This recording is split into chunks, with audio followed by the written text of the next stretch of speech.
Good evening, everybody. Good evening, everybody. Once again, it's a beautiful day. We thank God for another weekend beginning this Friday. And today, we are continuing on where we stopped last week, which has to do with what you really need to lead. A question of improving your leadership proficiency as we look at the book written by Stephen Kaplan on what you really need to lead. So, the power of thinking and acting like an owner, developing an owner mindset is what this is all about, is what he's trying to teach us. Because leadership qualities are not something you either inherently have as part of your DNA or you don't. So leadership is always about what you do more from who you are. It's going to have to be from who you are in your makeup, because there are as many leadership entities as there are many people. But each one of us serves one another with what we have been given. Those of you who are joining me on Facebook and on YouTube, you are welcome to tonight's teaching, Awaken the Leadership in You. So I really want to get into the crux of the matter so that we are able to finish this book this month, so I can move on to the next one that I said to you will greatly help you, which was Your Best Year Ever by Michael Hyatt, which I want to focus on for December in preparation for the new year, to help you to know what you need to get yourself ready to move into the new year. This year has been very defining. The year 2020, in the sense that half of the year we were locked down. So it's like going into hibernation for those 6 months.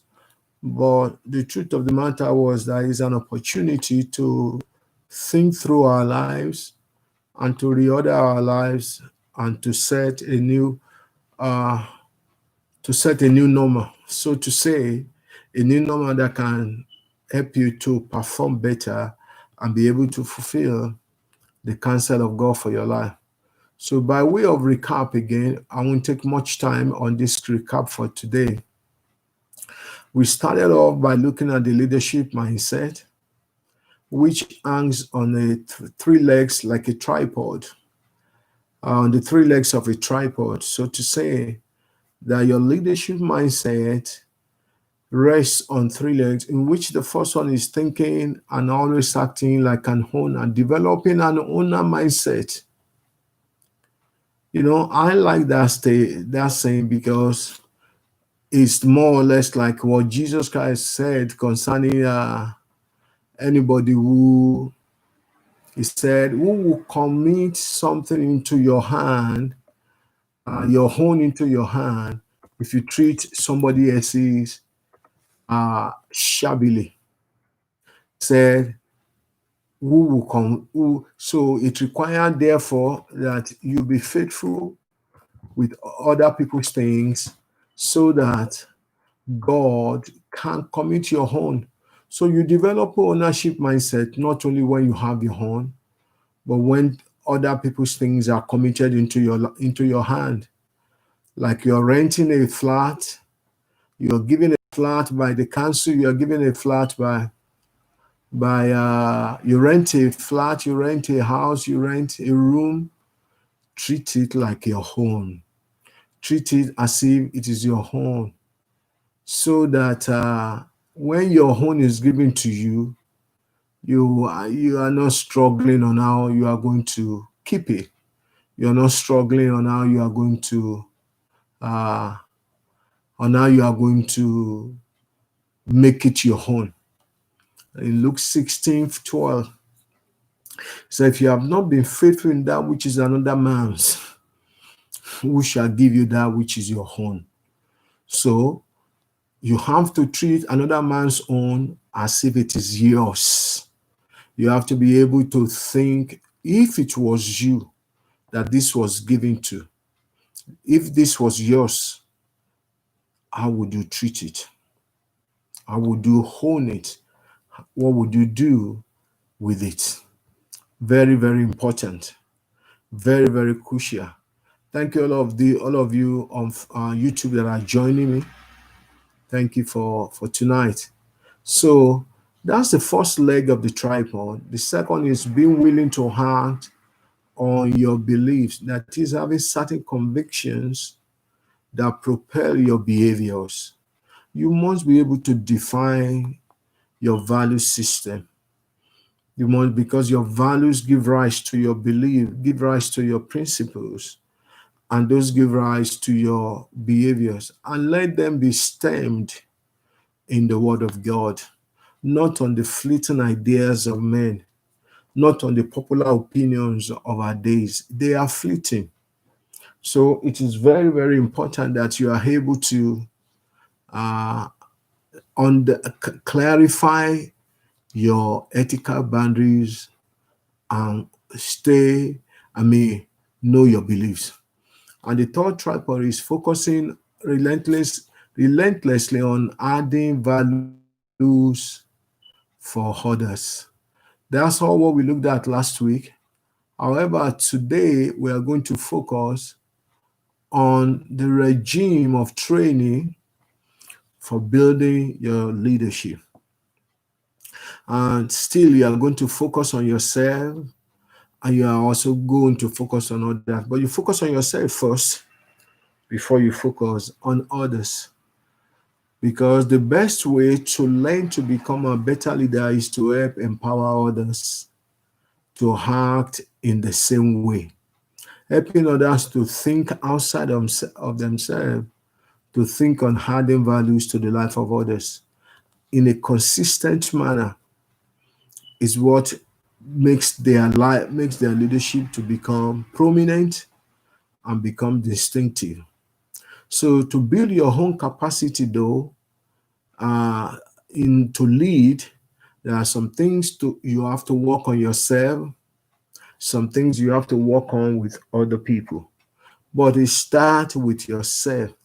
So 3 things also you've got to have to learn about yourself that is going to help you in managing the training regime for developing yourself.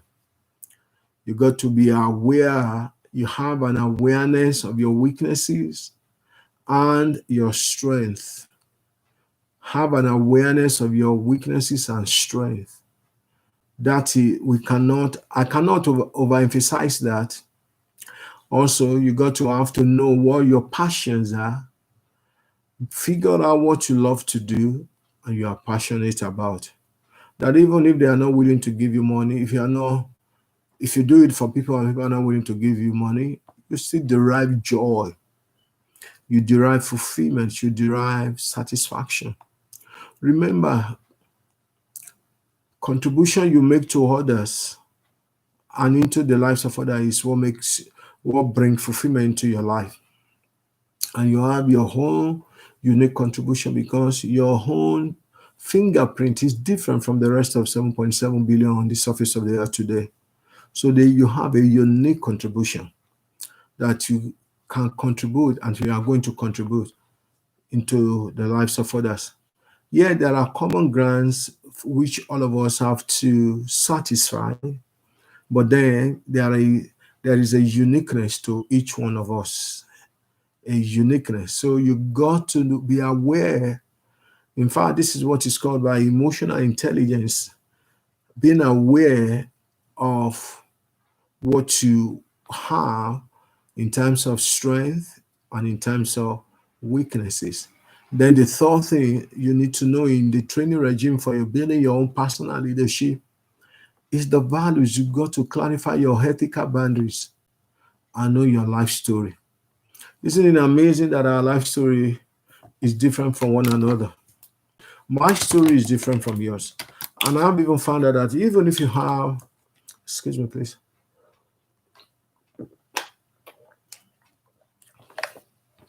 Even if you have two identical twins raised up in the same family, by the same parents, their stories will still be different. And even experiencing the same event, but when they are about to tell the story, you will discover that the story is going to be told differently. Why perspectives will be different. In actual fact, that's what gives rise to the four gospels. Same event in the life of Jesus, but told from four different angles. So you got to have to know your own story and the slant you have on your own story. So, and when it comes to others, three things also you need to be aware of. You need to think about and be able to articulate where you want to head the people you are leading or the people you want to lead. In other words, what's your vision? What is the vision of the future you have now based on yesterday? That's what vision is. It's like foresight based on insight from hindsight. So you're going to be able to know that, be able to articulate that. So, and the second thing in your relationship, in your dialogue, in your interaction with others, is that you got to know what matters most and spend time in that area. In other words, your priorities. And the third thing, you got to make sure your vision and your priorities are consistent. That is, creating alignment consistently with your life. So let's start with yourself. Um, Leadership is very much about the process of learning all the time rather than a destination. So what that means is that you can never say I've arrived. You can only say I am growing. You can never say I have grown. Yeah. You can never say, well, I've reached the height of my growth. No. You can only say there are still more grounds for me to cover. I still have a lot to cover. I may have come a long way, but I still have a long way to go. I don't even think anybody on the surface of the earth fulfills the full counsel of God. But we must keep aspiring. We must not be caught short, holding back or retracting.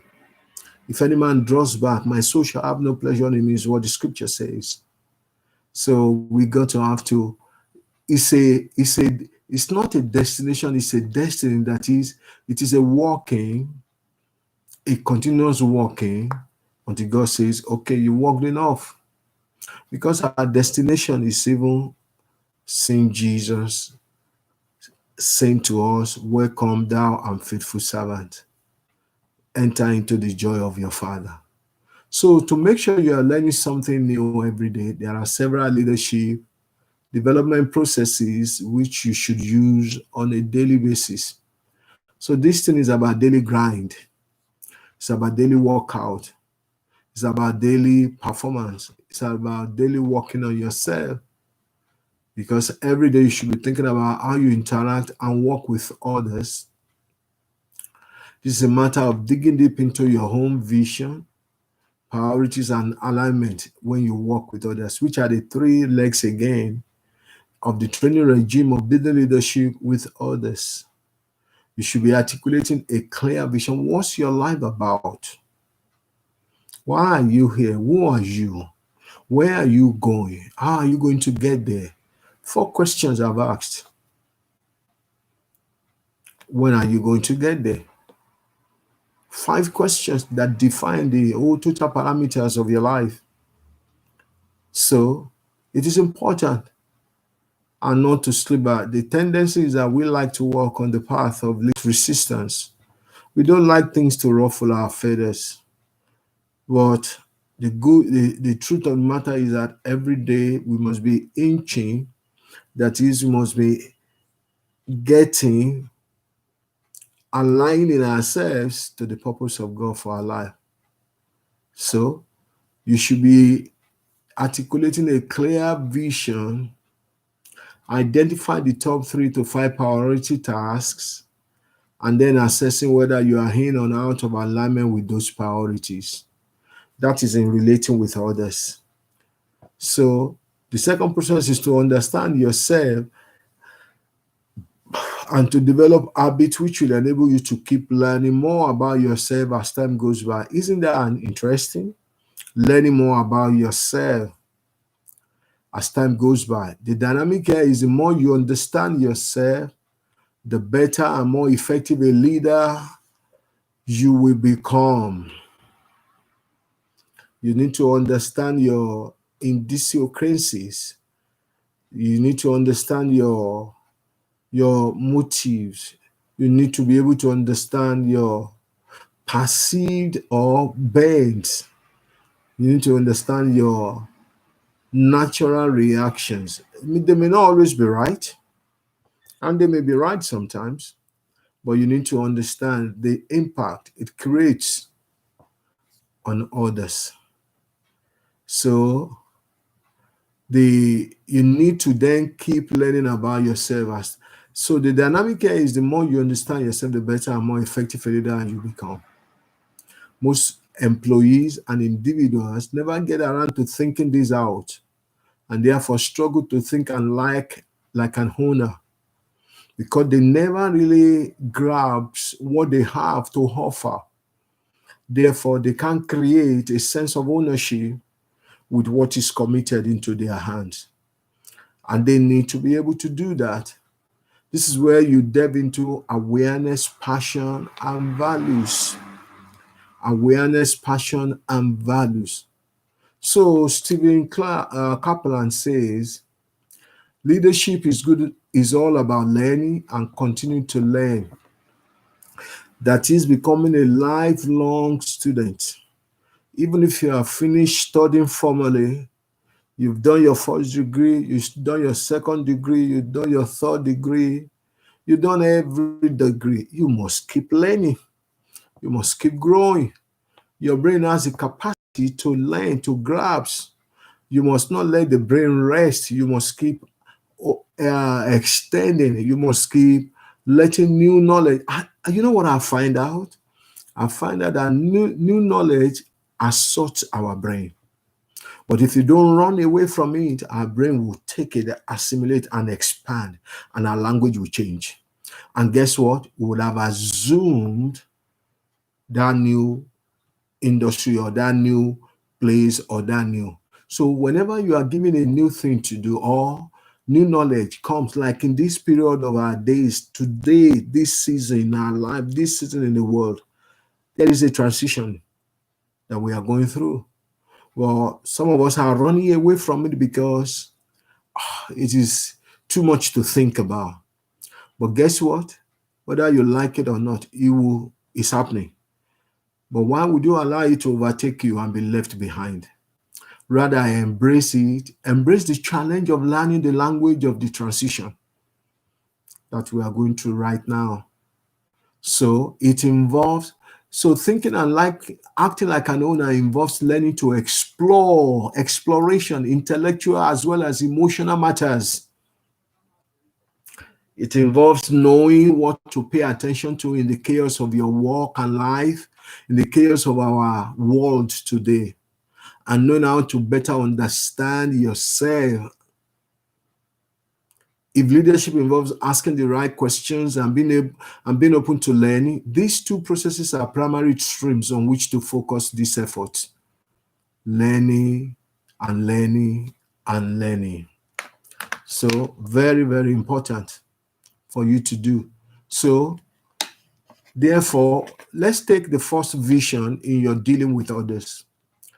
Thinking about and being able to articulate where you want to head.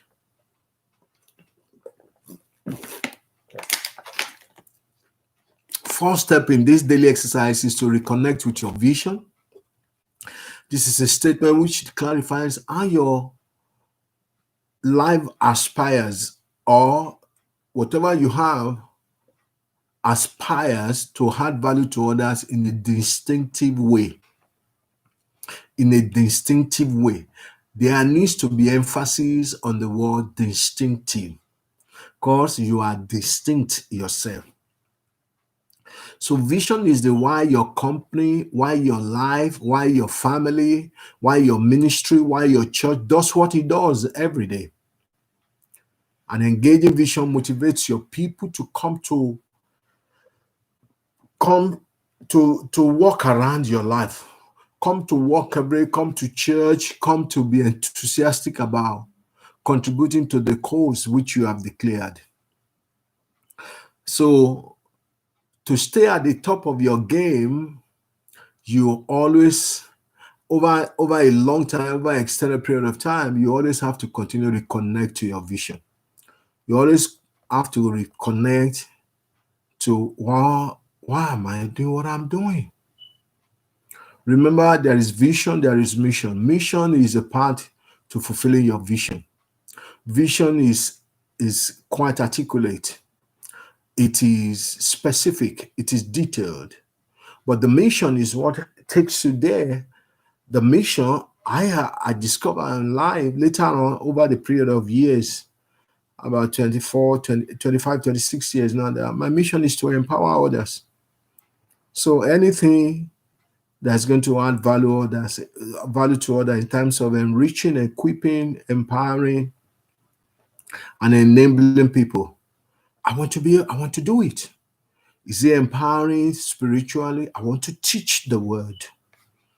Is it empowering mentally? I want to share information that can stimulate the mental prowess. Is it financial? I want to say something. I want to be able to teach about a little bit about financial education. Anything. Is it home life? Is it business life? I want to be able to talk about anything that adds values to others. Because this is what I know my life is all about. It's all about empowerment. It's all about creating. It's all about building a nation, a great nation, by focusing on the matters of the kingdom. And the matters of the kingdom is about management, God's kingdom. Say having dominion, subdue, replenish. It's all management. All that is management. So how do you manage the resources? How do you manage your life? How do you manage your opportunities? How do you manage your home, your ministry, your finance? How do you manage all these things? Manage your relationship. How do you manage the privileges you have? How do you manage them to the glory of God? So if I'm woken up in the middle of the night and say, why are you existing? I exist to empower. I exist to empower others by adding values to them. So if it was about your organization, you need to understand that making a profit is not a vision. And even if it is about your life per se, is the bottom line is not money for you to get. Money is a means to an end. Money is a tool, is a servant. You use a tool to achieve and end an outcome. It's not the hand, because if it's the hand, when it gets into your hand, you want to amass and sit on it. Why? Because you don't see it as a means. So it's not an end. If you have the tendency to just want to gather here and sit on it, then you haven't got the vision yet. That it's not about making money, it's not about making profit. So, but there must be a distinctive goal that is that makes you different from others, and that is able to clarify your contribution. Now, most organizations may talk about making a profit and on the planet, but most business leaders tend to view profitability as being more of a byproduct of adding value than anything else. If you focus solely on maximizing the amount of money you make from your customers, clients, or people you lead, even as a pastor, it's not about making money. No, it's not.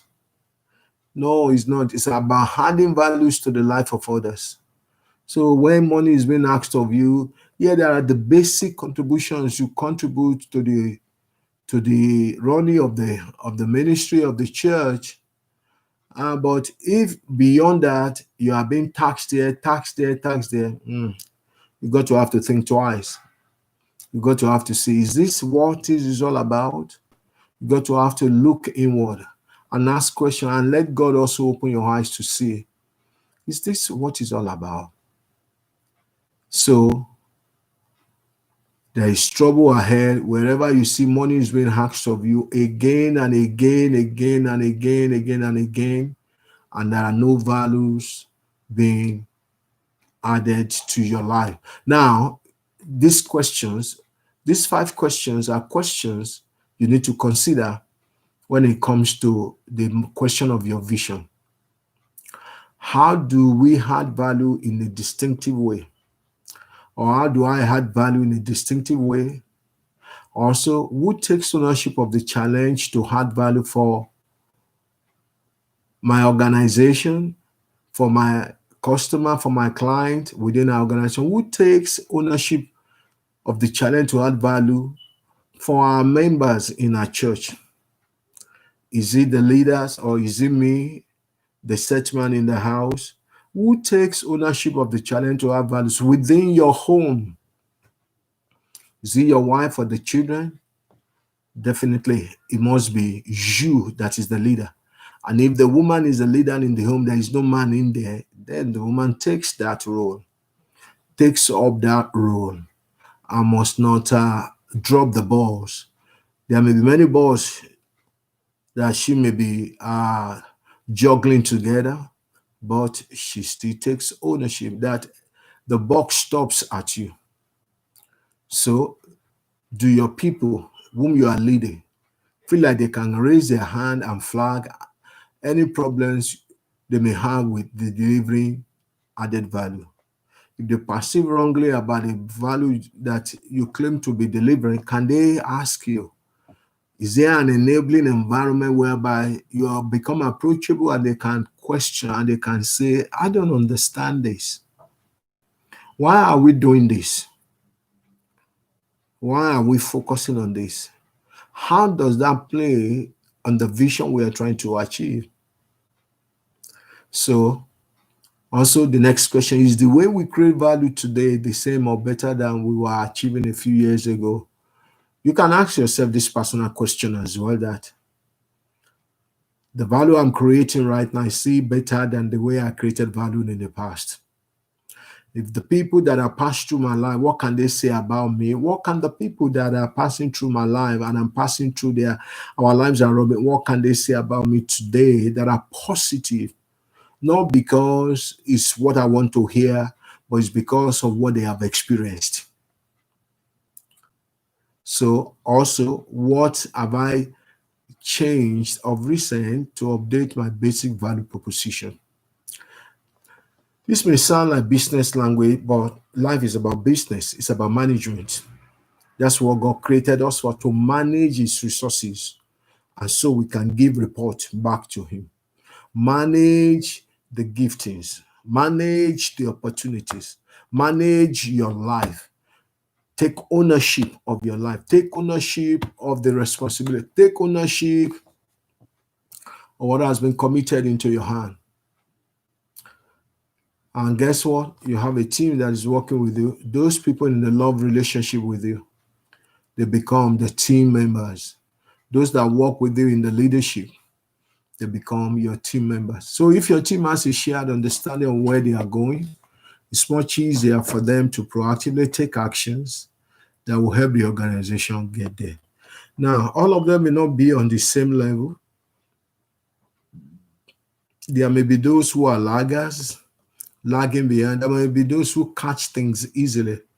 And there may be those who you have to work with patiently before they can grasp the essence of what you are saying. You are capable. If they have come into your life, you are capable of leading and helping them as much as you are growing. And let it be known that you yourself are growing, you are learning, that you have not arrived. It's a lifelong learning process. Okay, now let's talk about priorities. We have talked about vision in your dealing with others. We have talked about, now let's talk about priorities and the alignment of your priorities with your vision. Your priorities determine the tasks, the major tasks you do on a daily basis. So clarifying your vision is a good first step, but you then need to break that vision down into manageable chunks. All this come from the book, What You Really Need to Lead. You see, what I found out is that leadership is more step process oriented than just one person. I mean, than a chunk step or a leap into the dark. No, it's a process. It's learning to work with the process to achieve and aim. It's more or less like a project management. Really, that's what it is. Being able to break down the big dream you have as a leader to manageable steps, to manageable chunks of actions. So priorities are the 3 to 5 tasks you need to execute in order to add distinctive value to others. The more I think about what distinctive value I want to add to the life of others, the more I realize that I need to go for further training. The more I realize that I need to up my game. Whatever training I've had in the past is not enough. There's still more for me to learn. There's still more for me to and it's not easy to have to learn within the formal setup, within the four walls of university or anything whatsoever. If you can't even go to the university to learn, listen, one of the reasons for going to university is because of the discipline it offers you in terms of deadlines, in terms of assignment, in terms of write-up, in terms of dissertations and theses, in terms of class attendance, in terms of books, in terms of projects. But if you don't want to do that, you have to be more disciplined to see how you can spread your tentacles to do all these things. So it takes consistency. It takes consistency. So choosing your highest priority task is hard work, but essential. It forces you to make trade-offs, and you also need to revisit your decisions regularly. Is this really what I want to do? You got to have to consider the price you are going to pay. But don't let the price frighten you more than the prize. Don't let the prize, Price, frighten you more than the prize. The scripture says, looking at Jesus, the author and the finisher of our faith, who for the joy that was set before him endured the cross, despised the shame. So the prize was despising the shame and enduring the cross. But the prize was sitting at the right hand of God the Father. So he didn't consider the prize. He was more or less focusing on the prize. So choosing your highest priority task is hard work, but essential. It forces you to make trade-offs, and you also need to revisit your decisions regularly. Over time, the key drivers of the value you had will bubble their way to the surface. At first, it may not look as if you are doing anything, but keep at it. Be consistent, be faithful. Remember, 1 Corinthians 4:2, for those of you who are believers listening to me tonight, says, in stewardship, that is, in management, it is required that a man be found faithful.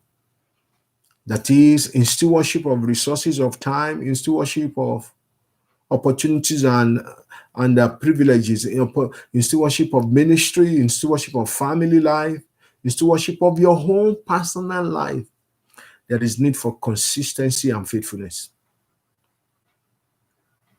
That's what he's saying. That's what he's saying. So understanding priorities will empower your people to exercise their best judgment to make sure those priorities stay at the top of their list. Note, priorities need to be uniquely developed for each department or each operating unit of a larger enterprise. Each department will contribute to the vision in a different way, and their specific priorities need to accommodate those differences. By the same token, all the people in the ministry don't contribute the same thing, but let everybody stay in their lane. You know your lane. That's why awareness, a key factor of emotional intelligence, is key. Know your strength and be comfortable with your strength. Know your weakness and protect your weakness. So it's therefore very important you consider the following 5 questions again. What are my 3 to 5 top priorities each time you wake up? Don't always just give without giving room to take in. Let there be a balance between what you are taking in and what you are giving out. Otherwise, you can experience a burnout. So your 5 top priorities should accommodate your learning agenda, your learning processes, your learning tasks. Learning tasks should be a part of it. So, and how do you use those priorities to help the people around you allocate their time effectively? And when did you last revisit and update your priorities as a or together with others as a management team? As each department of the company established their own priorities in relation to how they add value? All these things are what needs to be asked really. How do you go about communicating your highest priority to others, to those around you, so that they can give room for you? Very, very important. So that's about, we looked at value and priorities and alignment when it comes to your interacting with others. So alignment is what makes sure your vision and your priorities are connected and are consistent. So once you are armed with a clear vision and specific priorities, which are tasks, you then can focus on whether what you do each day is aligned with achieving your vision and executing your priorities. Every day you want to be looking at your alignment and making the ongoing adjustments required. Who you work with, what your daily key day tasks you perform, what are they? The structure of your life, your leadership style, and the culture that you subscribe, that you create. That is the unwritten code of conduct you live by and others around you that you influence others with. So every day it pays to look at your alignment and figure out what needs to happen to bring things back into alignment if it has slipped. Because occasionally I once read the story of the astronauts when the Challenger, the space shuttle, went to the space. That is not that they have a clear path when the astronaut leave the Earth that they go, but they keep adjusting along the way until they land at their destination. The same thing is it with our life.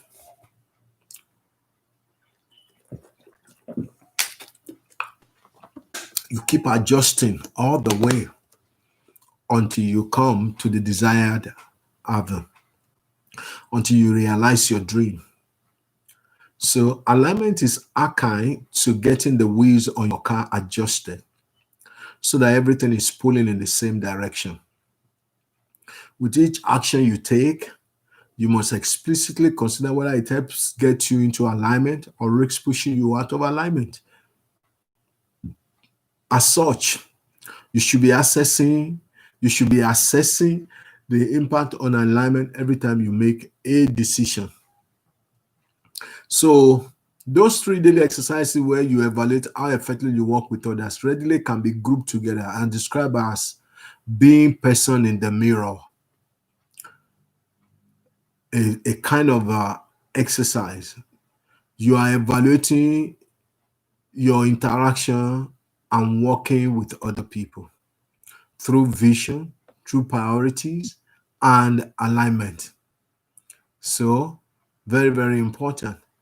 And through that, equally important that you must consider, you also need to understand yourself as well. If you can put your finger on why you do what you do, you then have the formula for becoming better. You can build on your strength, address your blind spot, and clarify what kind of ongoing learning programs will be required to keep moving forward. Knowing your strengths and weaknesses as a leader can be absolutely invaluable. Knowing your weaknesses and strength as a leader can be equally available. So, the last 3 daily exercises create the kind. This is focusing on yourself, what you are really meant to do exercise. Mean it helps you become a better leader. That is, this exercise, I think I'm going to read those exercises for you later on. And the questions you need to ask with that. Okay. Strengths and weaknesses are not absolute, but will change over time.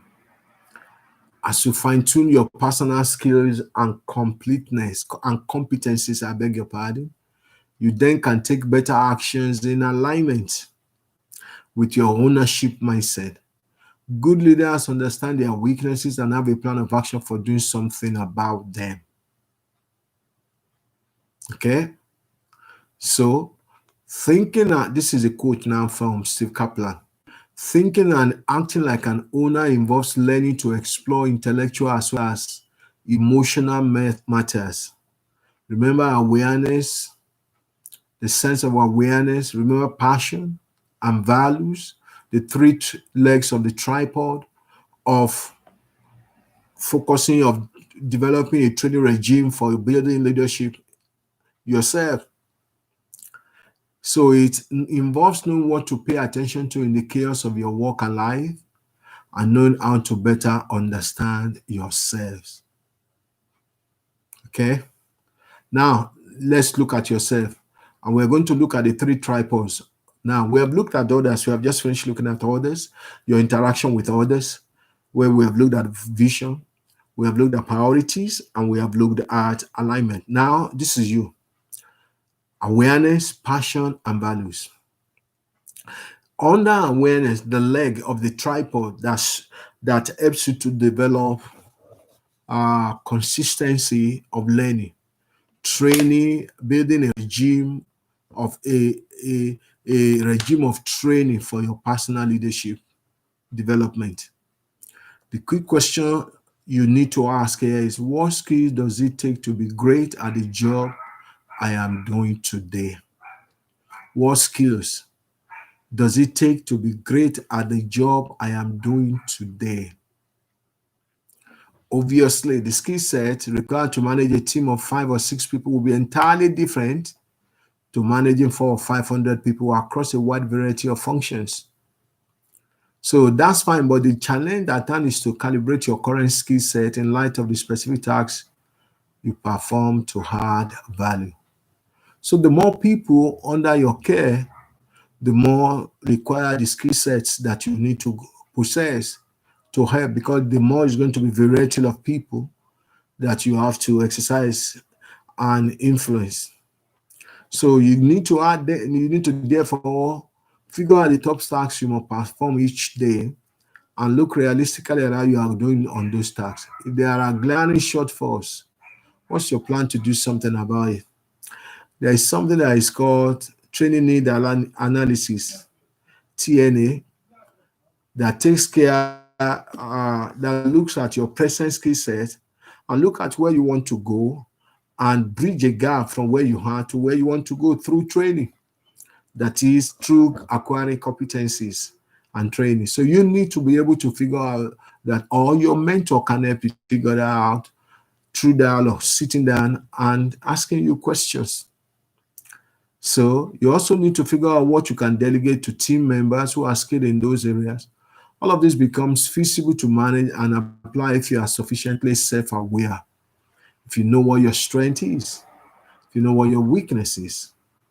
Understanding your strength and weakness is a key building block of being a leader. If you're trying to figure out what you believe and take action with an ownership mindset, you will need to understand your skills. You will need to understand your skills. So understanding yourself is not something you can run away from or set off to decide to deal with some other time. You have to hone this process. Your capacity to understand yourself has an impact on your ability to do your job every day. The essential question is whether you are open to being aware and learning about yourself, or whether you are simply unwilling to go there. Some people are afraid of their own nakedness. You shouldn't belong to that group. Be honest with yourself. Be honest with yourself. Some people they are scared of knowing that they make mistakes. Why not? What's the problem? It's self-deception to think you know it all or you can do it all. No. You got to be able to face your own and not be ashamed of your own nakedness, but be able to see, okay, where do I have bumps that needs to be corrected? What do I need to do? I'm not only just talking about physically right now. I'm talking about in your life overall management, in the overall management of your life, in the overall management of your work, in the overall management of your project, in the overall management of your opportunity and privilege. Okay? So that is crucial. Next is passion.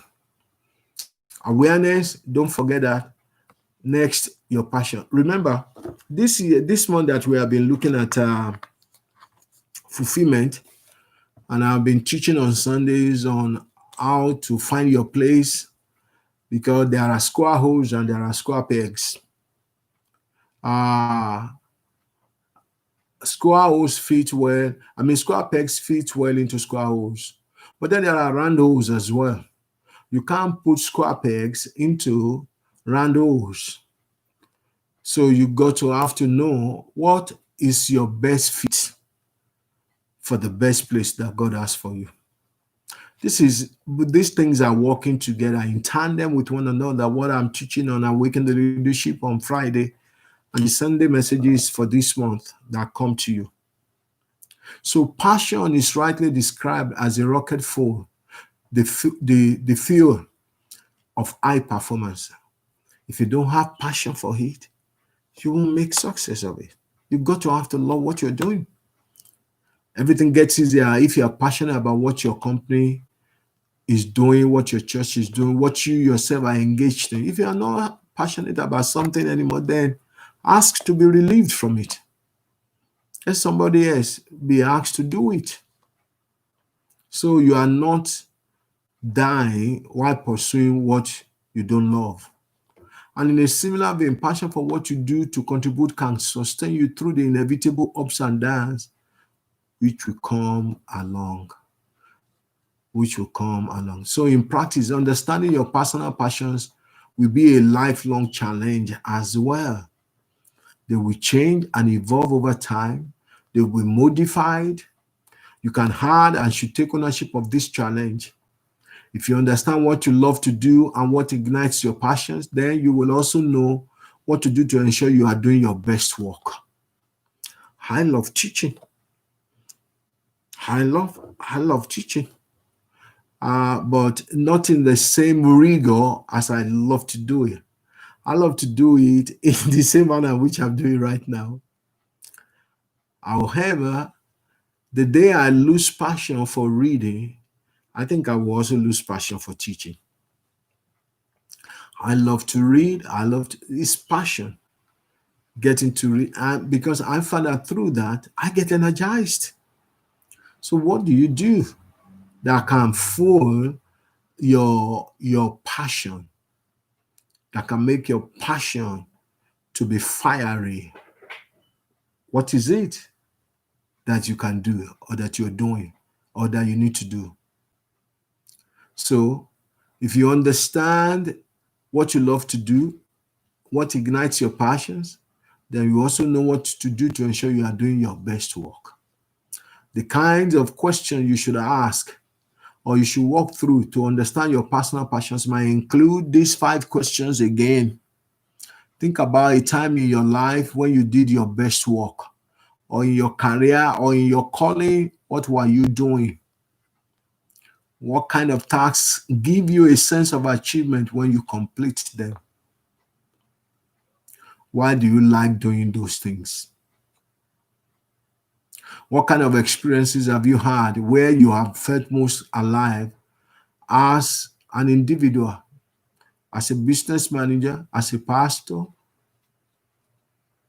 as a career person, as a departmental leader, as a father, as a mother? Where do you feel like you're adding the most value for your organization? All these things will help you to locate your passion and how to what? Hone them, how to improve them, increase your skill set. Thirdly, let's talk about your values. And this way we'll be ending it for tonight. When we talk about your values,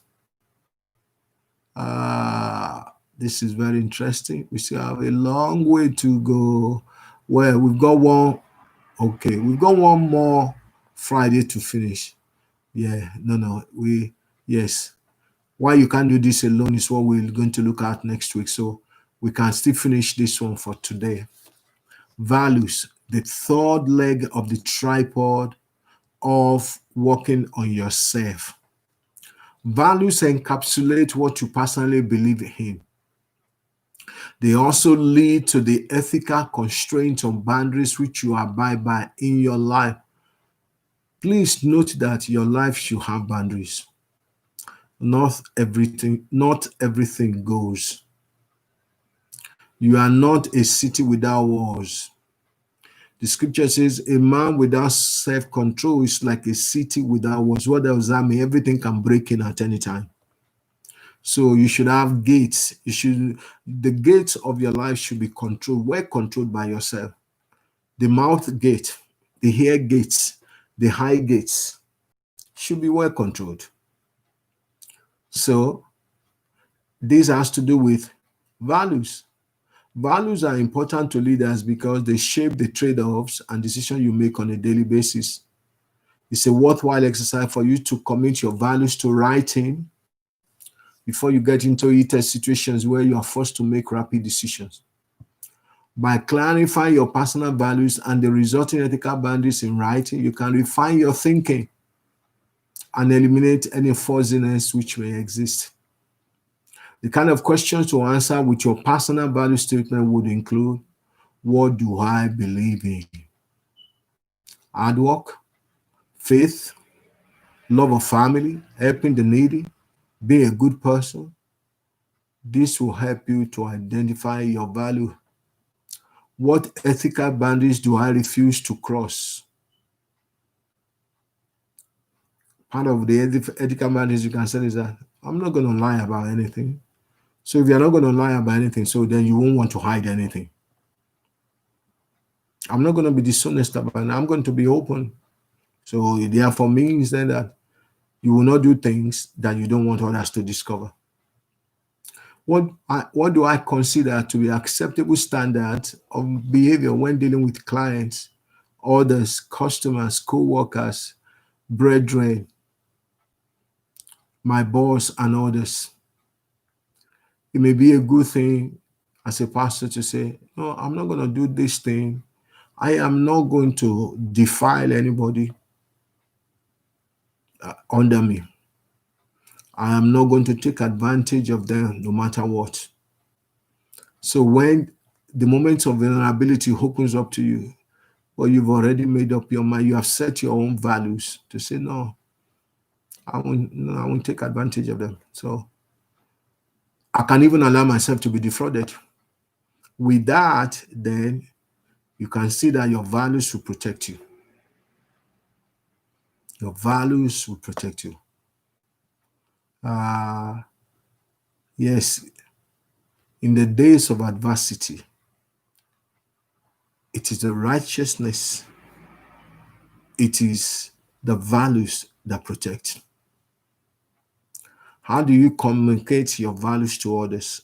How do I communicate my values to the others? It is through what you stand for and what you refuse to compromise. Who can I show my value statement to in order to get some genuine feedback and suggestions? This means that you must be able to articulate and write your values down. Honesty, truthfulness, putting God first, my family, my ministry, my work, my dream, not cheating on anybody, not being a connecting link to the benefit of people around my life, being a bridge, and be just to be strong. So your personal values will most likely arise from your life story. That's it. The narrative you tell yourself about your career, your successes, your failures, and your personal life. If you also take the time to write down these stories and narratives, you will become more aware of how your values and how your life story are having an impact on your behavior. Making changes to these stories and internal narratives can stop them sabotaging your efforts to become an effective leader. You know, when I became 50, I sat down and I looked back to the earliest memory I have of myself. And the earliest memory I have of myself was to when I was 6. But when I began to make decisions for my life, for the outcome of my life, was when I was 12. So that means there is a 38-year gap. Now I'm 56. I did this when I was 50. And it's amazing when I saw the pattern.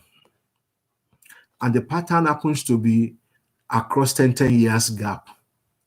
It's amazing. When I looked at, I saw that it took me about a day, and I wrote those things down. I drew a line from age so to so. I look at what happened to me within the bracket of those ages.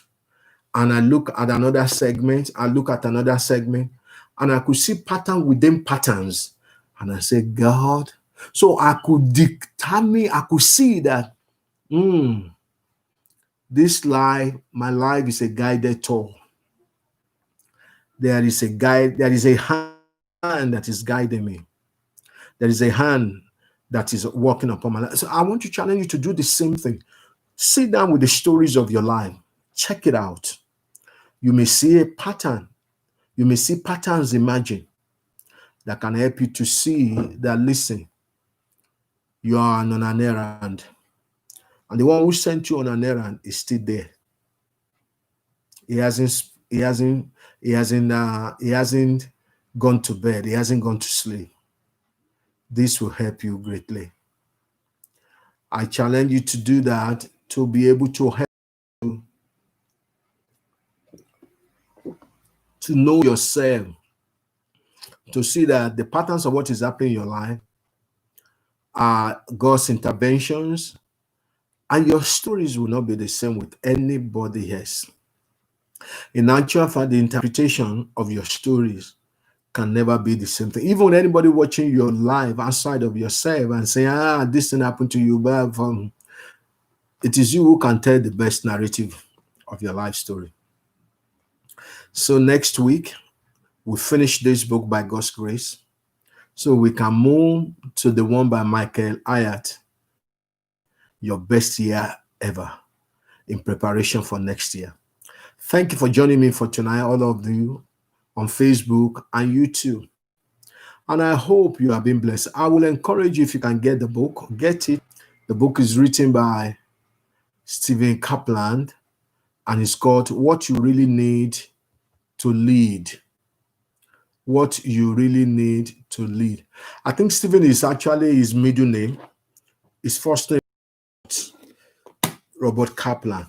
Thank you, and God bless you. Join us on Sunday during the Sunday service, 11 to 12, on this same channel and with the same Facebook address. God bless you. I believe you've been tremendously blessed tonight. Thank you, all of you on YouTube, and those who didn't show they are watching, but they are watching. Thank you. Because many of you do tell me you do join the program, and I hope it's blessing you. Write to also tell us how it is blessing you. Write to that will encourage us. Will let us know that we are not just speaking to the hair, that people are being blessed. God bless you. See you on Sunday. Thank you. Bye bye.